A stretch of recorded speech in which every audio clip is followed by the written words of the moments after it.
उपवासासाठी भारी नाश्ता म्हणजे हे साबुदाण्याचे कटलेट. झटपट होतात आणि मस्तच लागतात. त्यासाठी काय करायचं, रात्रभर भिजवलेले 1 वाटीभर साबुदाणे घ्यायचे, 2 बटाटे घ्यायचे आणि ही जी छोटी वाटी आहे त्यामध्ये मी जिरं आणि मिरची ठेचून घेतलंय. तर ते आहे त्याच्यामध्ये. हे भिजवलेले जे साबुदाणे आहेत ते मिक्सरमधून मी फिरवून घेतले आणि त्यानंतर जे उकडलेला आपला जो बटाटा आहे तो त्यामध्ये मिक्स केला. जिरं आणि मिरचीचं जे मिश्रण आहे ते त्यामध्ये टाकलंय. हे सगळं मिक्स करून घ्यायचं. मीठ टाकायचं. त्यानंतर त्यामध्ये शेंगदाण्याचं कूट, थोडंसं मीठ आणि कोथिंबीर हे सगळं टाकून सगळं हे मिक्स करून घ्यायचं आणि त्याचे कटलेट्स तयार करून घ्यायचे गोल.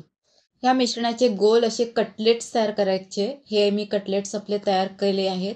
ते आता गरम तेलामध्ये फ्राय करून घ्यायचे. छान असे बाहेरून कोटिंग जे आहे ते ब्राऊन होईपर्यंत फ्राय करायचं.